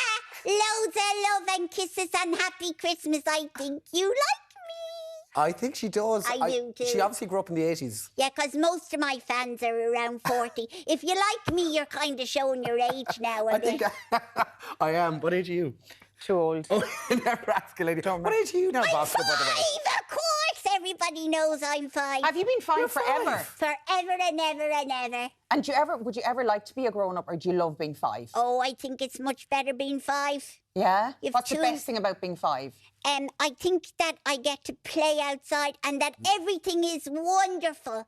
Everything is always new and exciting and I don't have to worry about ESB or anything like that. Electricity or any big bills or anything like that. The grown-ups are always giving out about the cost of things. I don't have to worry about that. Bosco, have you ever met Santa? Yeah, I did once. Where? Well, I was asleep in my box and I heard this strange sound and I jumped up, but ever so quietly, and I peeped out and there he was. And he was lovely. Oh, was he with the reindeer at the time? Yeah, I was just peeping now. I wasn't... just having a little look. Yeah. So and you have to go to bed early on Christmas Eve, don't you? Bed early? Yeah, very early. So you can get up really early at 3 o'clock the next morning. Yeah, so what time do you go to bed at? About 7. Okay, can we sing the song before you go? Knock, knock. Open wide, see what's on the other side. Knock, knock, anymore. Come with me to the magic door. Yay! Go, Bosco! We never forgot it. Do you know what? I have to say happy birthday to somebody before I go. Okay, Bosco, you say happy birthday. His name is Stephen Dillon, and his lovely mammy and daddy drove me up here today. But it's his birthday. Happy birthday, Stephen. I hope you have a lovely birthday with your mammy and daddy. Fabulous. Drove you all the way from Roscommon as well. So that's fantastic. And thank you for bringing Bosco up to us. Oh, yeah, and don't forget to talk about my website. I won't. What is it, Bosco? We'll do that now. It's boscosbox.com. Exactly. And you can get... I gave you a little puppet there. You did, look what we have. Look at it. Has little this puppets is on going me. on my Christmas tree. Look at this. Oh, they look really good on the Christmas Never mind tree. Elf on the shelf. It's Bosco in his box. Isn't that a little cute, Millie? I love that. Adorable. So you can get them on Bosco. This is much better than tarantulas, Bosco. Much better than tarantulas. Thank you so much. These be posted And from you look Roscommon, much happier yourself. I'm much happier now. I've got my own little Bosco to bring home. I thought you were going to jump out of your trousers. If I had trousers on, Bosco, I would have. Well, I wouldn't say the other word in case you haven't... I didn't Bosco, say we didn't go there. anything. We won't I go won't there. go there. Bosco, oh my goodness. Anyway. Shocked me, you have. You don't know what I was going to It's say. time for men to up their party fashion game this Christmas. Stay with us. We love you, Bosco. We love you, Bosco. Happy Christmas, Happy everybody. Christmas. Happy Christmas.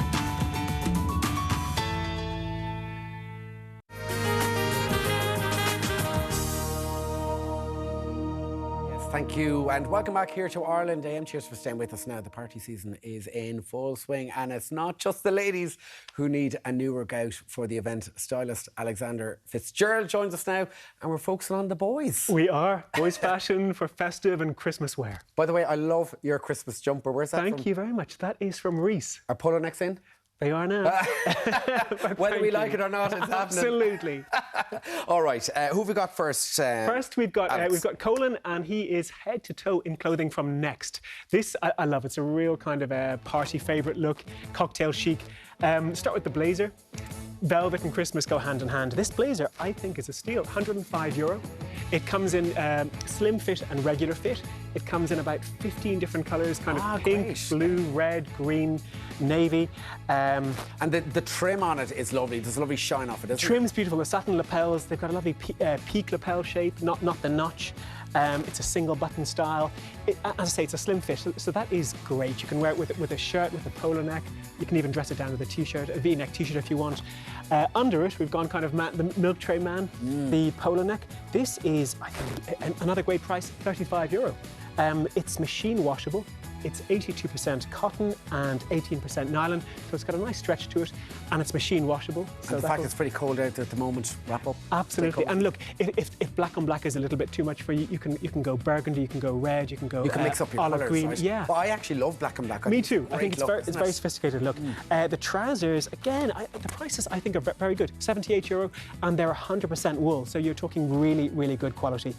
What's nice about these is they've got a motion flex waistband, so as you move, it kind of moves with you, and it's also got grips on the side of the waistband, so it'll keep your shirt in place. Lovely watch there, spotted. The watch is great. This is, I've got 3 watches today, all from Newbridge Silverware. This is €70. The face is black, so it ties in with the outfit really nicely. It's got Japanese movement. What else is there? A stainless steel casing on the watch, and it comes in a gift box. So it's the a shoes super there piece. also Shoes from time for them. Next. Okay, they're premium Italian leather. 165, so they're kind of high end, but they're a polished Oxford. They're beautiful. So even with this outfit, you can wear them with kind of a suit for work rather. So it's a great look. That whole thing was 383 head to toe. Head to toe. So not bad. So not bad at all. Okay. Next up we have Cuba. This is actually Cuba. Beg your pardon. This is Cuba. Yes. And Eden Park is the brand. It's a French brand. They dress the Irish rugby team in their kind of casual wear. The key piece here is the hooded jacket. 295. It's got lovely details. It's water repellent. It's insulated.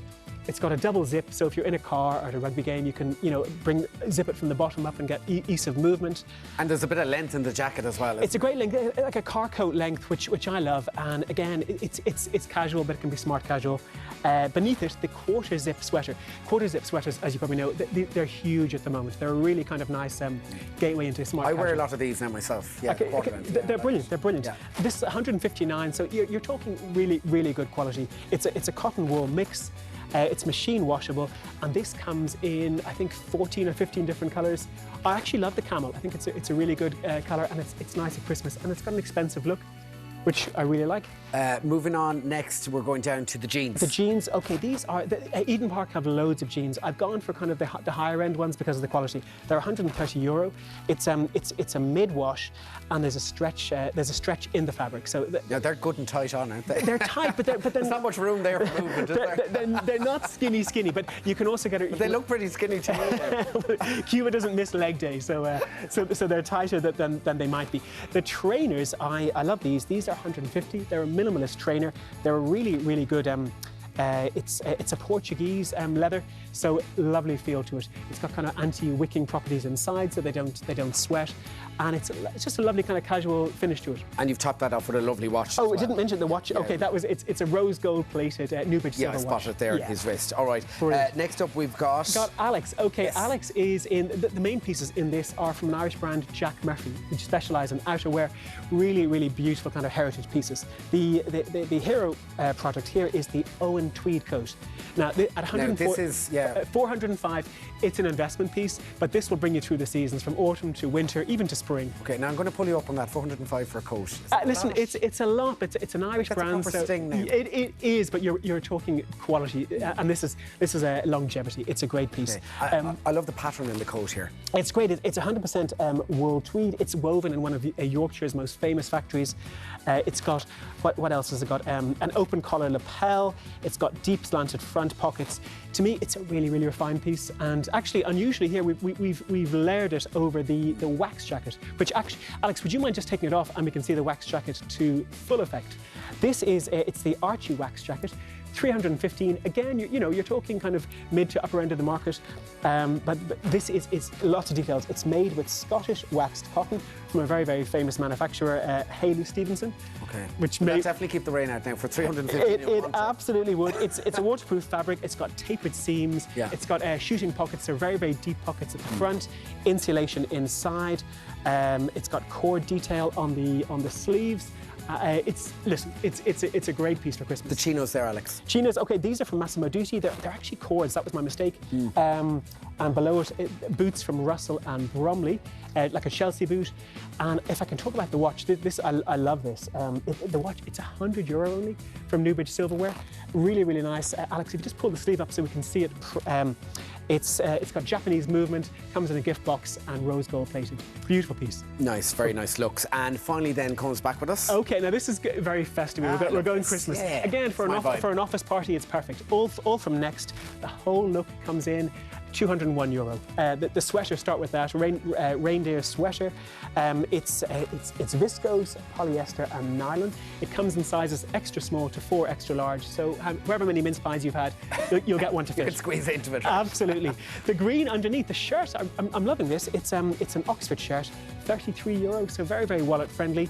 It comes in a huge amount of colours in a regular and a slim fit. This is the slim fit. You can go regular for a looser look. And you can get it. You can't see it with the sweater, but it's got a stag logo on the breast pocket. One to the cords. The cords, yeah. A slim fit cord, €39. Again, assorted colours, assorted sizes. And I am loving these boots, Alex. The boots are great. Yeah, they're very cool. They're €82, real kind of outdoorsy thing. You can wear it with jeans, with chinos, with cords. It's tan brown leather, really soft, very supple. €82 and the whole look, 201. No, that's decent. 201. Absolutely. We try and cater to all budgets. All shapes and sizes. Thank you so much for joining us A here pleasure. this morning. Wish you a very happy Christmas. After the break, we'll be looking at what movies and shows are worth the price of a golden ticket in the week ahead. We'll catch you in a few.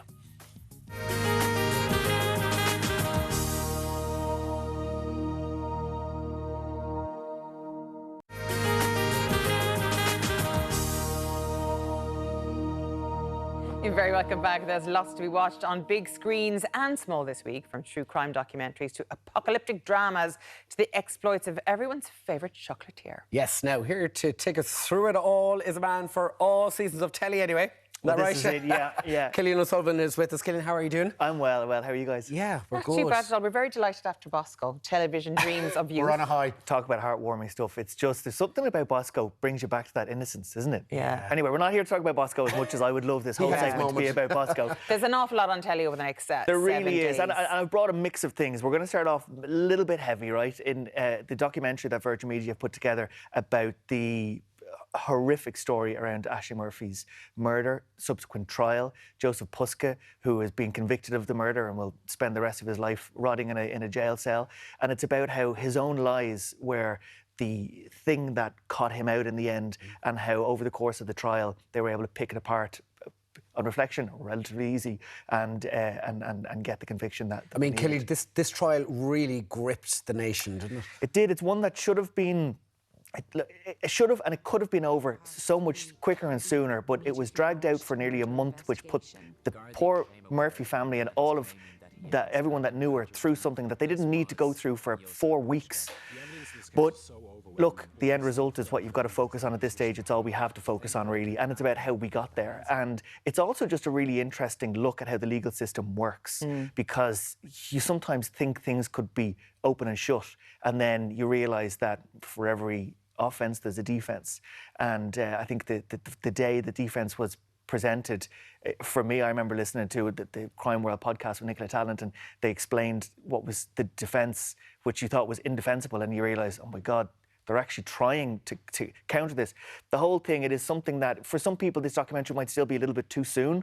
But the fact that it's been made now, it will live forever, and it'll be something that you can look back on. If you're not ready to watch it now, it's good to know that it was made. So it's Virgin Media 1, 10/20. Yeah, 10/20. Yeah. Another story based on reality as well is the John Lennon murder without a trial. That's coming to Apple TV. Yeah, so this is... there's been many documentaries on the Beatles, and there's been also some documentaries around the murdering of John Lennon outside the Dakota by a photographer, alleged fan, basically a man who just wanted to become famous. Mark Chapman. It is a documentary where they've got people now in front of camera who have never spoken about this before. They have an eyewitness taxi driver. They have the doorman of the Dakota who was there desperately trying to save John Lennon's life. There's the psychiatrist who was the first person to sit down with the murderer to kind of assess what's going on inside of his brain. So this is a fascinating look, and not just on the murder of John Lennon, but also on the world in 1980 and what it was, and what that did to change the direction of the world in a lot of ways. And it was done... It was really a defining moment. A hugely defining moment. Yeah, it was. I mean, if you look at John Lennon, the way he would talk about people, giving peace a chance is all he really wanted. That was his kind of overall message. And he talks about Martin Luther King, how he wanted to give peace a chance, and he was shot. And there's all these kind of parallels, which is it's fascinating. But it was made quite sensitively to the family, so they reached out to the surviving members of the Lennon family and have their blessing of sorts, because they were conscious of the fact that, look, it is still somebody's life here that was taken. Now, one to watch this week is, of course, Timothée Chalamet as Wonka. Yep. And I'm so happy it's a prequel and not a remake, because no one could really have beaten Gene Wilder in the original. Just the classic is still the classic. So this is a prequel. This is the origin stories of Wonka, which is a great concept, and what I'm really enthused about with this is that the writers behind it are the same people who wrote Paddington 1 and 2, which are the epitome of the perfect family movie. Paddington 2 has the highest ever ratings on Rotten Tomatoes ever. And the same director. Paddington 2. Yeah. I've never seen the Paddingtons. Should I go in there? Oh, you should absolutely this Christmas. Fantastic. Yeah, they're a treat. They really are. Brendan Gleeson in the sequel is priceless. So but so the same director as well behind Paddington, and then also the producers from Harry Potter. So these people really know what they're doing. All-star cast. You're going to be seeing smaller roles by Rowan Atkinson, Olivia Colman, and you got Hugh Grant playing the original Oompa Loompa. So it's a musical as well, so the songs dotted throughout, and I think this, on paper, has all the right people working on it. It looks great, and it's a proper Christmas movie. It really is, yeah. There's a chocolate, so Wonka wants to try and sell chocolate, but there's this chocolate mafia who run the chocolate scene. A chocolate cartel. A chocolate cartel, yeah, it is. It appears to have it all, and it could be one of these real good Christmas movies, and I'm certainly looking forward to hitting the cinemas and checking it out. Fantastic. Now, Leave the World Behind on Netflix on Friday. A little bit darker because the writer-director behind this is known to dip on the kind of darker side of things. It is basically Julia Roberts and Ethan Hawke are a married couple with kids, and they rent this beautiful Airbnb for the weekend, and they go to the house, and then how do I get into this without spoiling it? The owners of the house knock on the hall door and say, have you not heard what's happening? We're the owners of the house. We need to come in. And then there is this global cyber attack, which has kind of forced these people all to remain in the shelter of this big, secluded mansion. And then from this, the thriller unwinds. Oh my God, it's hard to talk about this movie without spoiling it. Other than give it away. It's a good one. I mean, you can see the cast is rock solid. The way it's shot as well, you can see the framing they've gone for. This, I think, it's going to do. It should do really well with the award seasonings, as long as the Netflix snobbery doesn't hold them back. But this aesthetically looks great, and I'm looking forward to it dropping on Netflix. Ashling B is in it, Irish comedian. Ashling B is in Smothered. Oh, Smothered. Yeah, sorry, Smothered. Yes. Smothered. Yeah, another series. But no, this is a little darker, a smaller cast. Which obviously this was produced around the time of COVID because they needed to make movies with a small cast with not lots of sets, which is why a movie like this was perfect, a green light. But yeah, it looks really good. So speaking of Smothered. So Smothered, looks like a great little series. It's coming Sky to Comedy Sky Comedy on Thursday, or Now TV, you'll be able to get it on there as well. And this couple who have this random encounter, this great night, was going to be a one-night stand, and then they decided to have a no-strings-attached 3-week only relationship because they're both sick of the apps and all that sort of stuff that comes with that. And after the 3 weeks, they agreed to delete each other's numbers and go their separate ways. But of course, they've fallen in love. Oh, that wrecks it all. And then, when the woman decides to rekindle this romance after their agreed term, she kind of doorsteps him and then realises that there is somebody else in his life. Typical. It's not what you think. It's not what you think. Yeah. I know. Yeah, but Aisling B is in this, and Aisling B, yes, I would watch Aisling her. B, yes. I'd watch her read the phone book. She is so funny. She's so quirky. She's brilliant. So yeah, this for me is going to be a real nice. Not to be confused with Smother and the other Smother. This is a new one. Yeah, the Smother, which is a heavy drama. Then there's another Smothered series from America. This is a new one. You're going to get it on Sky Comedy or in your Now TV package. Thank you so much for that, Cillian, once again. Now, earlier we made some spiced beef in the kitchen. Here's how you can copy us at home.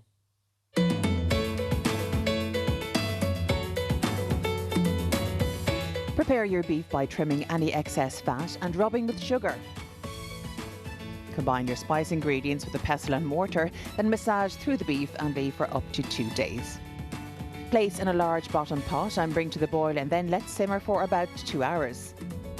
Prepare your spiceberry compote with heated sugar and a cinnamon stick. Combine everything together when the beef is cooked and serve with a side of celeriac and mayo.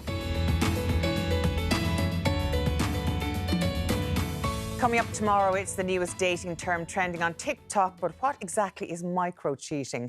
We're finding out. Plus, someone from my neck of the woods, Limerick hurler Dan Morrissey will be stopping by for a chat. how to boost your immune system this winter. We'll show you how. And I'll be back on the road again. We'll be live from a nursing home up in Swords in the north of Dublin. So that's all to come early tomorrow morning from 7. You won't even get a day off. No, I had Saturday off. We've been inundated with love for you this morning, Deric, I have to say. And one of your biggest fans, Marion, said, I had a dream that Deric presented the show, and now here he is. You've made someone's dreams come true. Isn't that beautiful? sweet? And so many people have sent me in gorgeous messages yesterday as well. It's been really, really nice. And I've really enjoyed my time as well. It's all a learning curve, of course, yeah. Sure, you're an old pro at this stage. Creepy crawlies. Elaine, your face says, hell, it's hilarious. In fairness, I'd be the exact same. I'm not a fan of hairy tarantulas, I will tell you that. No, just hairy men. I'm only joking. On that note, bye. Bye. See you tomorrow. Sorry about that. Oh.